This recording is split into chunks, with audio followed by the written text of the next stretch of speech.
ఢిల్లీలోని ఏఐసీసీ ప్రధాన కార్యాలయంలో ఖర్గే అధ్యక్షతన పీసీసీలు ప్రధాన కార్యదర్శులు రాష్ట్రాల ఇన్ఛార్జీల సమావేశం ముగిసింది.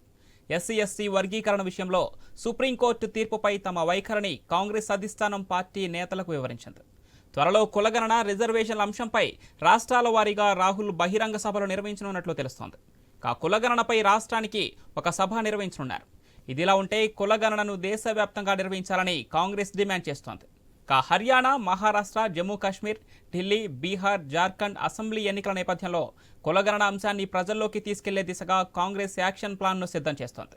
కులాల వారీగా జనగణన జరిగితేనే వెనుకబడిన వర్గాల ప్రజలకు న్యాయం జరుగుతుందని కాంగ్రెస్ అధిష్టానం భావిస్తోంది. ఈ సమావేశంలో రాహుల్ గాంధీ, కేసీ వేణుగోపాల్, జయరాం రమేష్, రాజీవ్ శుక్లా సహా ఏఐసీసీ ప్రధాన కార్యదర్శులు పాల్గొన్నారు.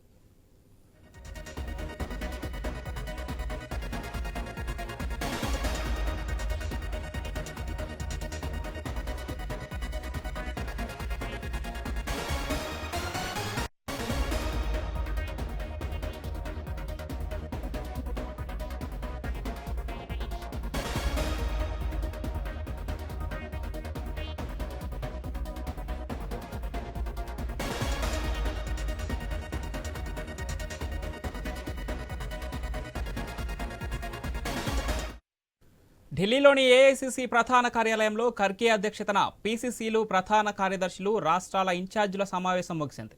ఎస్సీ/ఎస్టీ వర్గీకరణ విషయంలో సుప్రీంకోర్టు తీర్పుపై తమ వైఖరిని కాంగ్రెస్ అధిష్టానం పార్టీ నేతలకు వివరించింది. త్వరలో కులగణన రిజర్వేషన్ల అంశంపై రాష్ట్రాల వారీగా రాహుల్ బహిరంగ సభలు నిర్వహించనున్నట్లు తెలుస్తోంది. కులగణన రాష్ట్రానికి ఒక సభ నిర్వహించనున్నారు. ఇదిలా ఉంటే కులగణనను దేశవ్యాప్తంగా నిర్వహించాలని కాంగ్రెస్ డిమాండ్ చేస్తోంది. హర్యానా, మహారాష్ట్ర, జమ్మూ కాశ్మీర్, ఢిల్లీ, బీహార్, జార్ఖండ్ అసెంబ్లీ ఎన్నికల నేపథ్యంలో కులగణన అంశాన్ని ప్రజల్లోకి తీసుకెళ్లే దిశగా కాంగ్రెస్ యాక్షన్ ప్లాన్ను సిద్ధం చేస్తోంది.